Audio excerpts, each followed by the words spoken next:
감사하고요. 우리 옆 사람 보고 한번 인사할까요? 하나님의 은혜가 당신에게 임하기를 원합니다. 한 번 더요. 하나님이 당신에게 복 주시기를 원합니다.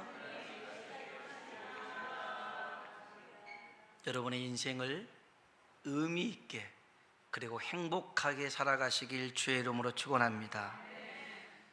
잘 살아야죠. 잘 살려면 가치 있게 살아야 됩니다. 인생의 가치를 여러분이 알아야 되는 거죠. 인생의 가치를 사람들은 각기 다른 게 둡니다.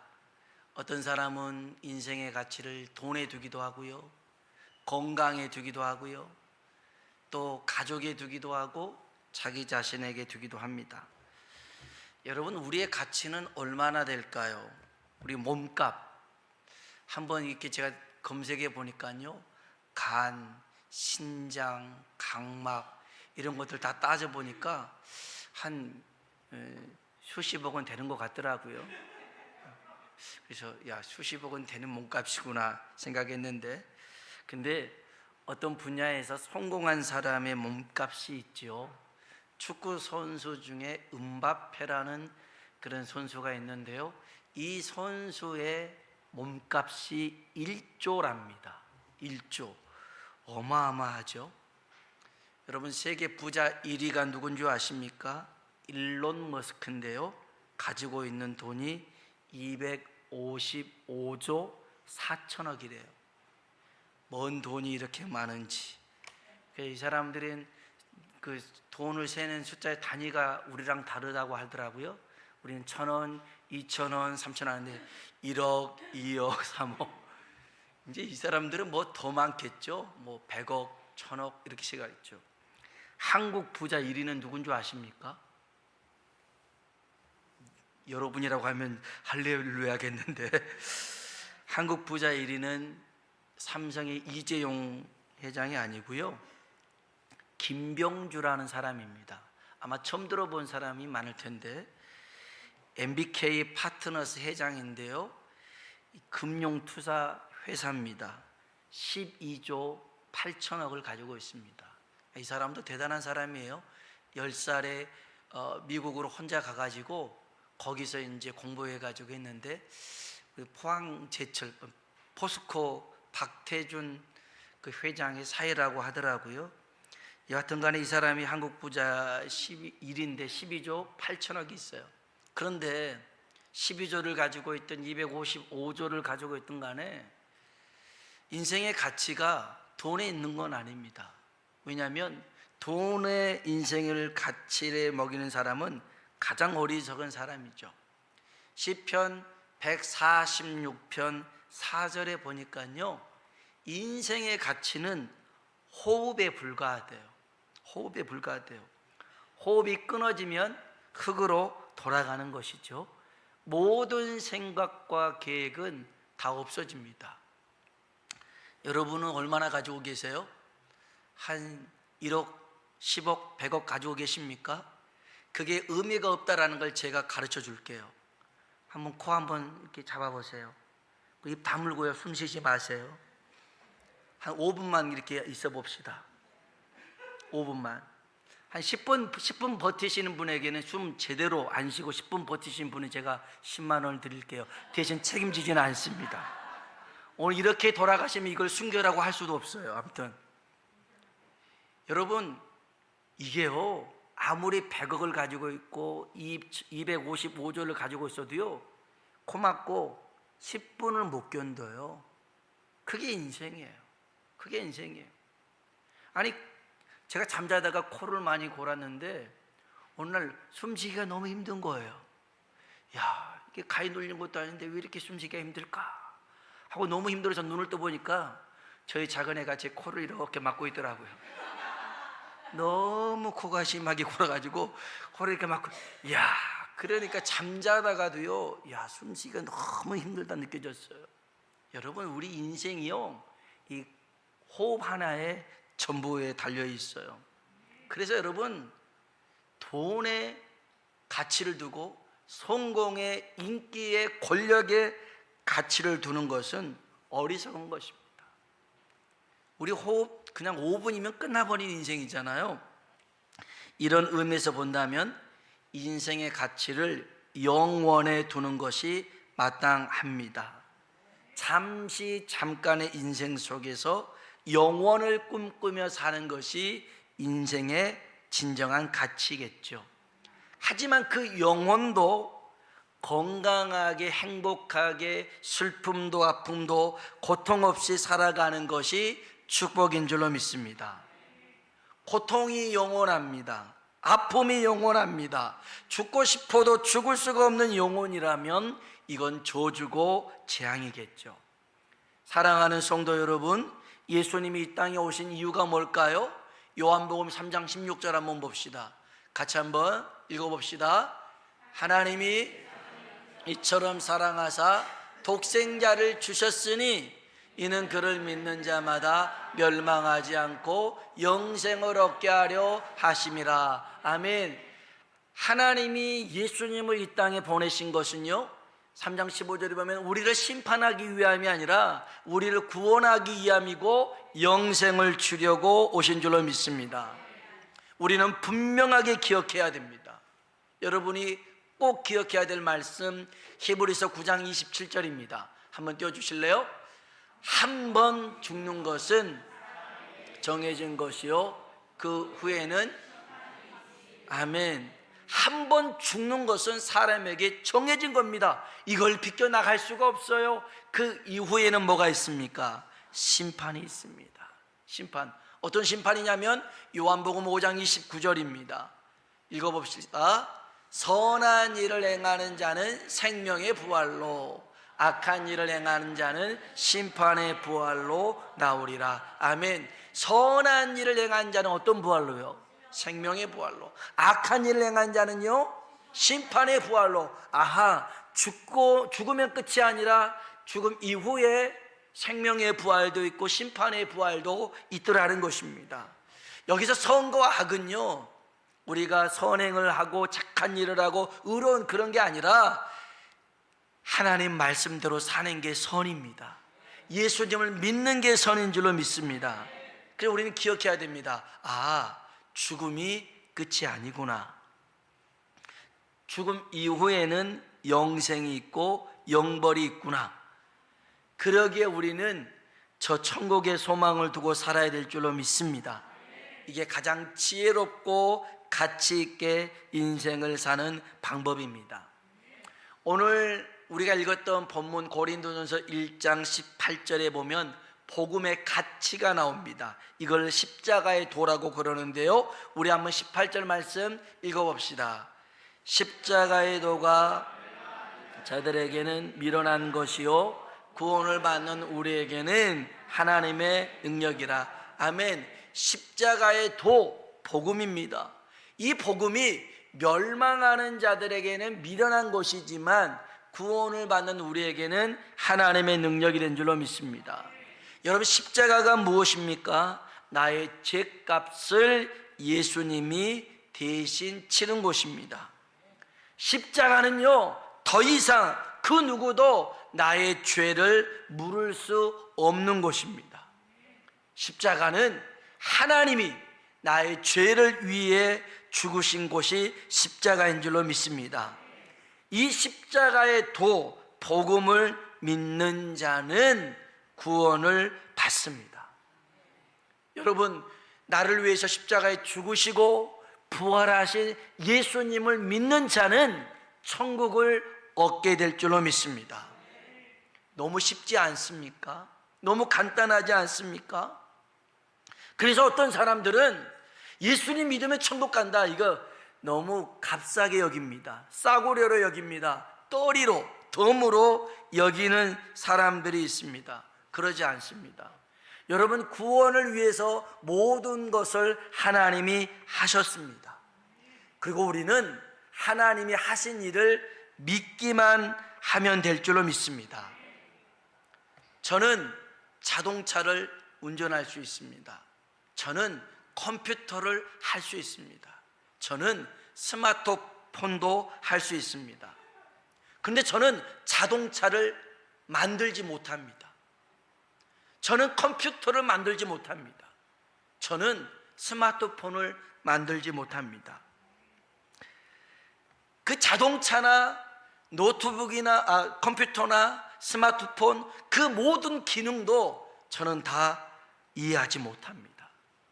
자동차 같은 경우 보닛을 열어보면 어디다 냉각수를 넣어야 될지 처음에는 몰랐습니다. 근데 제가 아는 것은 이렇게 워셔액 넣는 것, 그 정도만 알았는데 냉각수 넣는 것이 이구나 최근에 알았습니다. 최근에. 저는 운전한 지가 20년이 넘었습니다. 그런데도 여전히 보닛을 열면 모르는 기계들이 많이 있습니다. 제가 하는 건 시동을 켜고 운전하는 것입니다. 이것이 제가 할 수 있는 것입니다. 여러분, 우리를 구원하기 위해서 하나님이 우리가 알지 못하는 모든 일들을 다 행하신 줄로 믿습니다. 엄청난 일을 하셨습니다. 우리가 감히 상상할 수도 없는 그 일들을 하셨습니다. 우리가 해야 되는 것은 믿기만 하면 됩니다. 우리 보고 자동차 만들어서 타라, 컴퓨터 만들어서 해라, 스마트폰 만들어서 써라, 그러면 할 수 있는 사람, 여기 있는 사람 아무도 없을 겁니다. 그러나 다 만들어져 있어요. 그리고 그것을 사용하는 방법만 알면 누구든지 할 수 있어요. 여러분, 구원은 하나님이 다 하신 줄로 믿습니다. 그것을 믿기만 하면 구원을 얻게 된 줄로 믿습니다. 여러분, 그래서 이 복음을 우리가 하찮게 여기면 안 됩니다. 싸구려 취급해서는 안 됩니다. 이 복음으로 우리가 구원받은 줄로 믿습니다. 이 복음으로 우리가 하나님의 자녀가 되었고 천국에 들어가게 된 줄로 믿습니다. 지옥에 있는 수많은 영혼들이 그토록 후회하며 갈망하는 것이 뭐냐? 복음입니다. 부자와 거지 나사로 얘기를 보면 부자가 그럽니다. 아브라함에게 부탁을 하죠. 나사로를 내 형제에게 보내주십시오. 내 형제 5명이 있는데 그들이 알아야 됩니다. 이 지옥에 와서는 안 됩니다 라고 얘기합니다. 우리 한번 성경 봅시다. 누가복음 16장 27절로 28절 같이 한번 읽어볼까요? 이르되 그러면 아버지여 구하노니 나사로를 내 아버지의 집에 보내소서. 내 형제 5이 있으니 그들에게 증언하게 하여 그들로 이 고통받는 곳에 오지 않게 하소서. 아멘. 부자는요, 죽음은 끝인 줄 알았어요. 그런데 죽고 나니까 이렇게 고통이 영원한 곳이 있는 줄 몰랐어요. 나사로는 너무 행복한 곳에서 즐겁게 지내고 있습니다. 그렇게 부탁을 합니다. 나사로를 내 형제에게 보내서 5이 있는데 이 고통받는 곳에 오지 않게 해주십시오. 너무너무 고통스럽더라는 거예요. 아니, 이 부자가 내게 다시 한번 기회를 주십시오, 나도 저 천국에 갈 수 있게 해주십시오 말할 수 있는데 그걸 말하지 않고 내 형제들에게 보내주십시오라고 한 것은 기회조차가 없더라는 거죠, 지옥에서는. 그래서 아직 지옥에 오지 않는 내 형제들에게 나사로를 보내달라고 부탁한 것입니다. 사랑하는 성도 여러분, 우리가 가지고 있는 이 복음, 이것이 우리를 천국으로 인도하고 이 복음으로 말미암아 우리가 영원히 살게 된 줄로 믿습니다. 나를 위해서 십자가에 죽으신 이 예수님을 믿는 것이 정말 복된 일이요 가치 있는 일인 줄로 믿습니다. 여러분이 이 복음의 가치를 모르잖아요. 그러면 빼앗기고 맙니다. 마귀라는 놈은요, 복음의 가치를, 약속의 가치를, 말씀의 가치를 빼앗아 가려고 합니다. 그래서 창세기 3장에 보면 이 마귀가 뱀으로 나타나서 하와를 꼬드기죠. 선악과를 따먹어라. 선악과를 따먹으면 네가 하나님이 될 것이다. 말씀의 절대 가치를 희석을 시킵니다. 그거는 따먹으면 정령 죽으리라는 말씀인데 괜찮아, 먹어도 안 죽어, 먹으면 눈이 밝아져서 하나님처럼 될 거야. 그 욕심을, 그 생각을 발동시키죠. 한번 성경 봅시다. 창세기 3장 4절로 5절입니다. 읽어볼까요? 뱀이 여자에게 이르되 결코 죽지 아니하리라. 너희가 그것을 먹는 날에는 너희 눈이 밝아져 하나님과 같이 되어 선악을 알 줄 하나님이 아십니다. 아멘. 너희 눈이 밝아져서 하나님과 같이 된다라는 것입니다. 네 마음대로 할 수 있더라는 것입니다. 선택과 결정은 네가 할 수 있더라는 것입니다. 해봐 하라는 겁니다. 반드시 죽으리라는 하나님의 절대적인 가치를 아니 죽지 않을 거야 라고 마귀는 희석을 시킵니다. 그래서요, 사람에게 줬던 생육하고 번성하고 다스리고 생육하고 번성하고 충만하고 정복하고 다스리라는 이 5가지 복에서 다스리라는 복을 마귀가 빼앗아 가버립니다. 그래서 지금도요, 공중 권세를 잡고 있는 원수 마귀가 이것을 다스리는 권세를 가지고 예수님에게도 유혹을 합니다. 천하만국을 보여주면서 이것은 내가 빼앗은 것인데 나에게 절을 하면 너에게 줄 거라고 꼬드기는 것이죠. 여러분, 오늘 우리에게 주신 하나님의 약속을, 하나님의 말씀을 절대 가치로 여기시길 주의 이름으로 축원합니다. 이거는 어떤 누가 뭐라 한다 할지라도 절대로 빼앗겨서는 안 되는 것이죠. 가치를 모르면요, 그 가치를 가볍게 여기면요, 에서처럼 됩니다. 우리 한번 성경 봅시다. 창세기 25장 31절로 34절 같이 한번 읽어봅시다. 야곱이 이르되 형의 장자의 명분을 오늘 내게 팔라. 에서가 이르되 내가 죽게 되었으니 이 장자의 명분이 내게 무엇이 유익하리요? 야곱이 이르되 오늘 내게 맹세하라. 장자의 명분을 야곱에게 판지라. 야곱이 떡과 팥죽을 에서에게 주매 에서가 먹으며 마시고 일어나 갔으니 에서가 아멘. 에서가 장자의 명분을 어떻게 여겼다고요? 가볍게 여겼어요. 우습게 여겼습니다. 별거 아닌 것처럼 여겼습니다. 그래서 한 끼 먹을 팥죽과 바꿔버리죠. 여러분, 한 끼 안 먹는다고 해서 사람 죽는 거 아닙니다. 그런데 이 장자의 명분을 팥죽 한 그릇에 팔아버립니다. 사랑하는 성도 여러분, 저와 여러분이 가치를 아는 사람 되길 주의 이름으로 축원합니다. 가치를 아는 사람이 지혜로운 사람입니다. 그래서 천국에 들어가는 사람은 어떤 사람이냐면 그 가치를 발견하고 그 가치를 아는 사람이 천국에 들어갑니다. 우리 마태복음 13장 44절 볼까요? 읽어봅시다.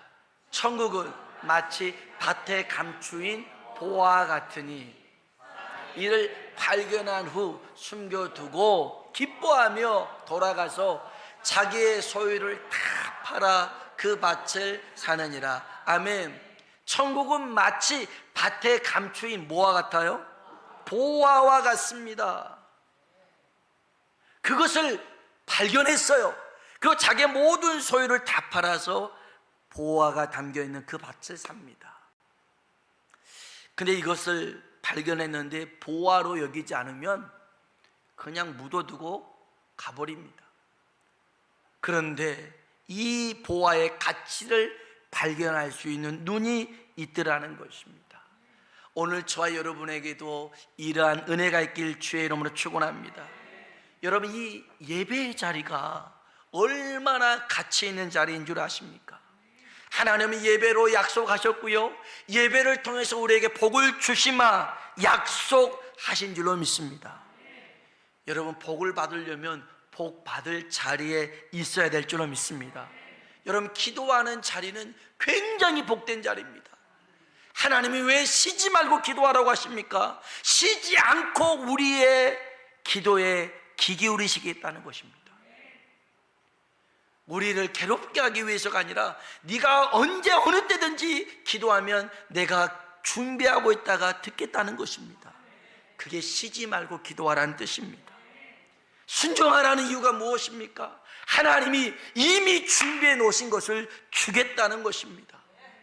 그래서 순종이 복입니다. 헌신이 복인 줄로 믿습니다. 오늘까지 주일학교, 여름 성경을 학교 하는데요, 교사들이 감동을 받았습니다. 저한테 찾아왔어요. 목사님 감사합니다. 막 그래요. 왜 그래요? 그랬더니 그 주일학교에 필요한 것들 빈칸에 이름 쓰라고 그랬잖아요. 지난주에 줄 서서 이름을 쓰시더라고요. 이야, 정말 저도 감동을 했어요. 줄 서서 이름을 쓰시는데, 그래서 더러는 아쉬워하신 분도 있더라고요. 나도 써야 되는데. 걱정하지 마세요. 다음 주에 학생 청년들 수련회 갑니다.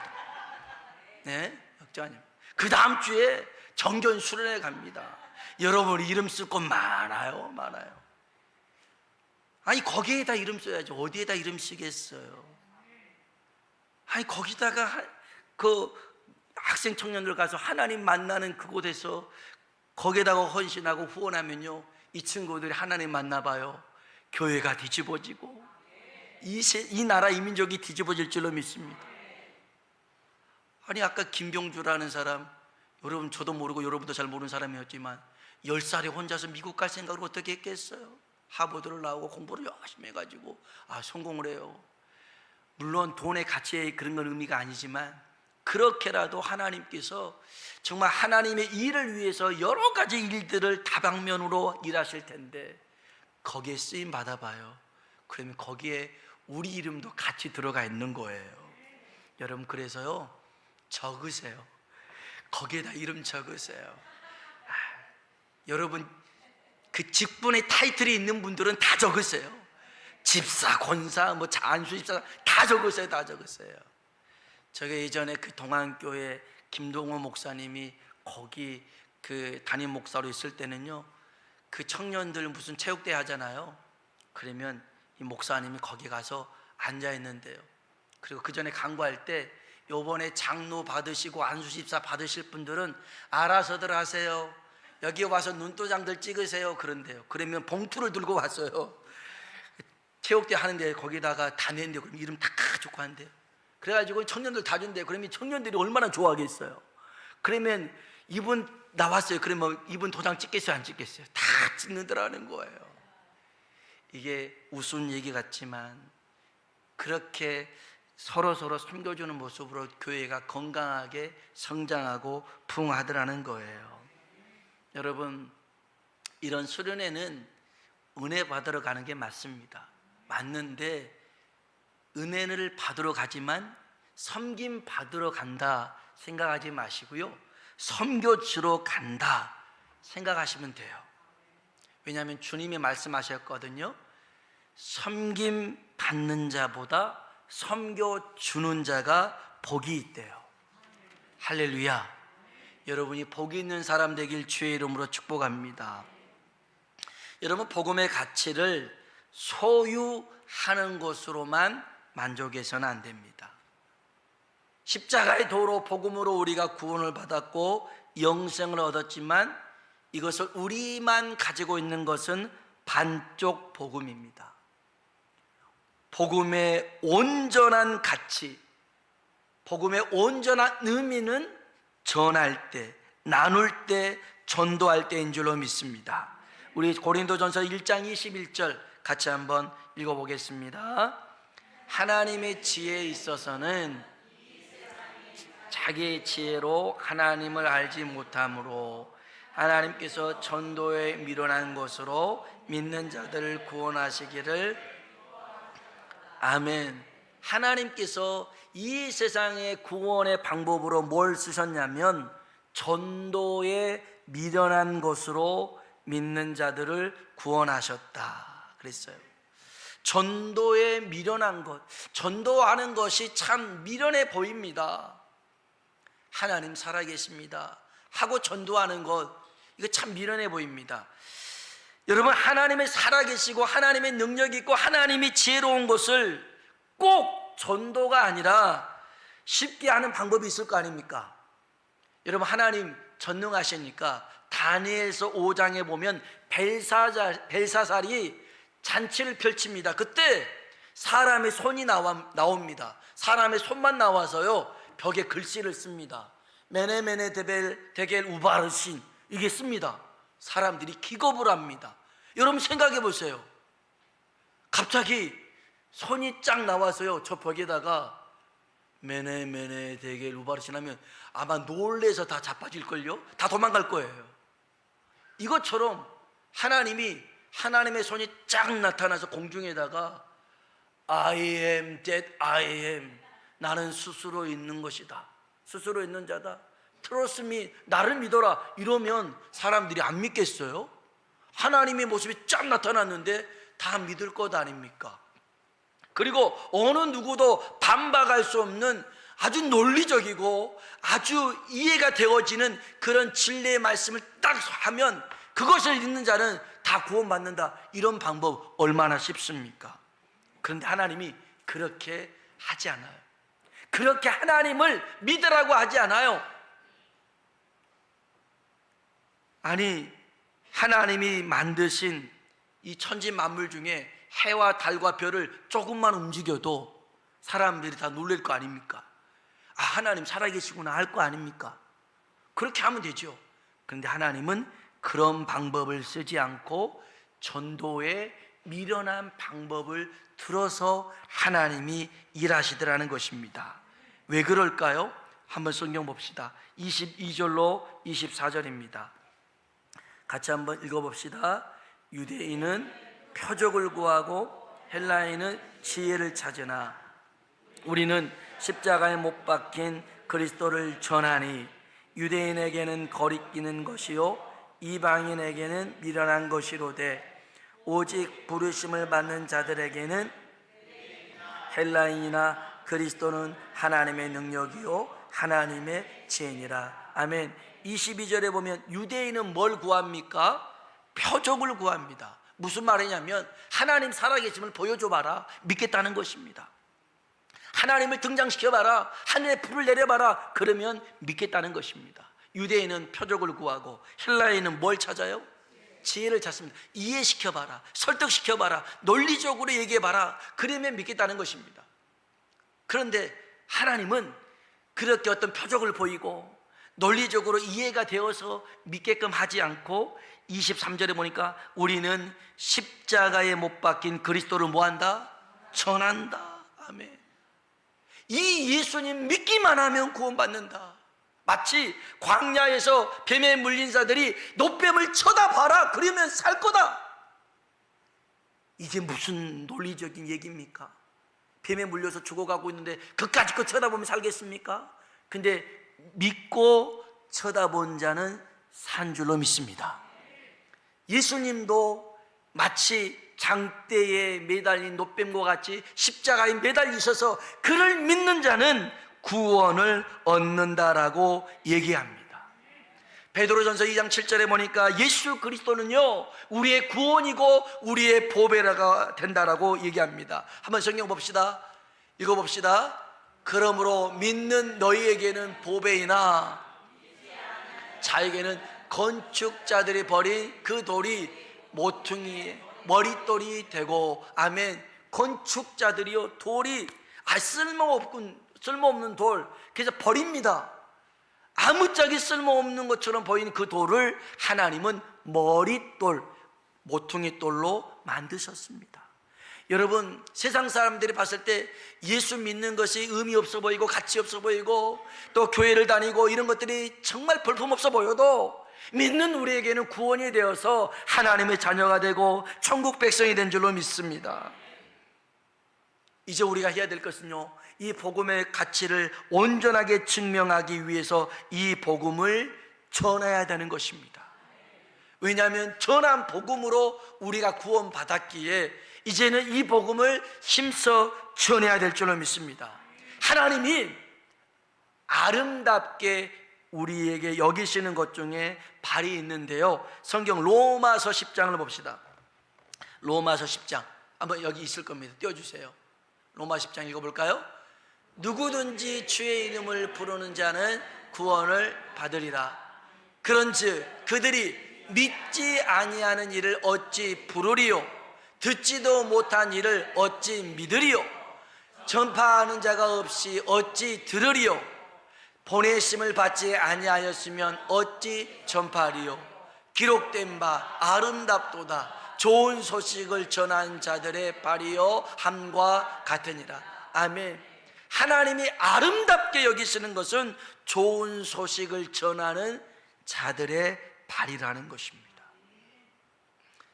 그럴 때 이 복음을 전하는 전도로 말미암아 구원 얻는 자들이 늘어나고, 그래서 이 복음의 가치가 더 온전해지게 될 줄로 믿습니다. 여러분, 전도는요 우리가 마땅히 해야 될 일입니다. 바울은 고린도전서 9장 16절에 이 복음을 전하지 않을 때 전하지 않음에 대한 하나님의 책망이 있음을 말씀하십니다. 우리 마지막으로 고린도전서 9장 16절 같이 한번 띄워주시겠습니까? 읽어봅시다. 내가 복음을 전할지라도 자랑할 것이 없습니다. 내가 부득불 할 일임이라. 만일 아니하면 내게 화가 있을 것이로다. 아멘. 아멘. 하나님의 책망이 있어요. 그래서 우리는요 듣든지 안 듣든지 전하는 것은 우리의 사명인 줄로 믿습니다. 사명이에요. 오송, 공평 이 지하차도에 많은 사람 14명이 죽었지 않습니까? 그런데 그 전날 현장 책임자 또 감리하는 사람이 전화를 2번이나 했어요. 여러 차례 했는데도 자기 소관이 아니라고 안 한 겁니다. 그때만 했었다면 이런 인명피해가 일어나지 않았겠죠. 그런데 그 사람은 그것을 전했어요. 해야 된다고. 근데 듣지 않는 거죠. 어찌 보면 그 감리를 맡은 그 사람은 자기의 책임을 다했다라고 할 수 있어요. 그 다음 사람이 그 일을 하지 않았기 때문에 이러한 일들이 생겨나는 거예요. 여러분, 듣고 여러분의 선에서만 끝나버리면 참사가 일어날 수 있어요. 들었으면 전하고, 들었으면 가서 우리가 그 일들을 행할 수 있는 하나님의 사람 되길 주의 이름으로 축원합니다. 기도하겠습니다. 우리는 이 십자가의 도 복음으로 말미암아 구원받았습니다. 하나님의 자녀가 되었습니다. 천국을 소유한 자가 되었습니다. 이제 죽으면 지옥이 아니라 천국 가는 사람이 되었습니다. 그런데 이것으로만 만족하면 안 됩니다. 하나님의 책망이 있습니다. 왜 그때 전하지 않았느냐 라고 주님이 책망하시죠. 여러분, 우리들이 해야 될 일은요 결과에 대한 책임이 아니라 듣든지 안 듣든지 전하는 것입니다. 그럴 때 들음으로 말미암아 예수 믿는 사람들이 생겨난다면 그때 이 복음의 가치는 더 빛이 나는 거겠죠. 하나님, 우리 인생 가치 있게 살게 해주십시오. 의미 있게 살게 해주십시오. 영혼을 소망하며 살게 해주십시오. 그리고 이 영혼의 복음을 늘 전하는 우리들이 되게 해달라고요. 우리 다 같이 주님이라 한번 부르고 기도하겠습니다. 주여, 좋으신 아버지 하나님 감사합니다. 하나님, 우리를 사랑하여 주시고 함께하여 주시니 고맙습니다. 아버지 하나님,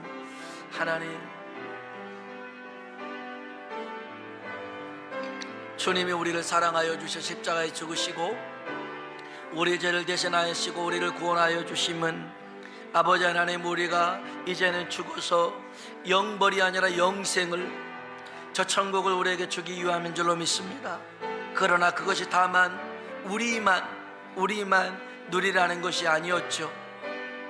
아직 복음을 듣지 못하고 알지 못하는 이들, 믿다가 방황하는 이들, 하나님 자기의 의로 자기의 생각으로 살아가는 사람들에게 하나님 전도가 미련한 방법처럼 보이지만 하나님이 어떤 표적이나 어떤 이해가 되고 설득이 되는 그런 말들이 아닌 하나님 예수 그리스도를 믿는 그 믿음으로 말미암아 구원받음을 하나님 알게 하시고 전하게 하셨습니다. 하나님, 이것이 우리가 이 땅을 의미 있게 살아가는 방법입니다. 가치 있게 살아가는 방법입니다. 전해야 됩니다. 듣든지 안 듣든지 때를 얻든지 못 얻든지 우리가 마땅히 해야 될 일임을 믿습니다.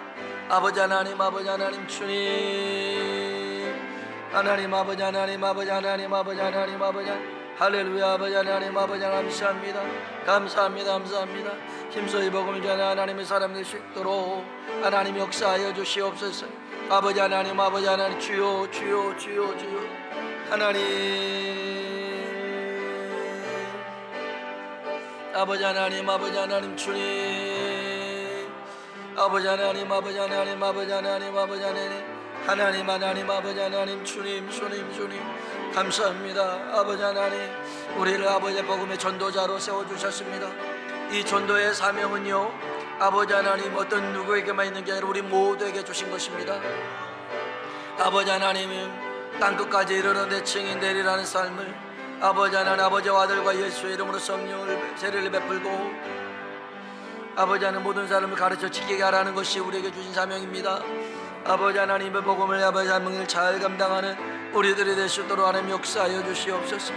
아버지 하나님, 아버지 하나님, 주님 주님 주님 주님 주님 하나님 역사하여 주시옵소서. 다시 한번 기도하겠습니다. 여름 사역을 위해서 기도합니다.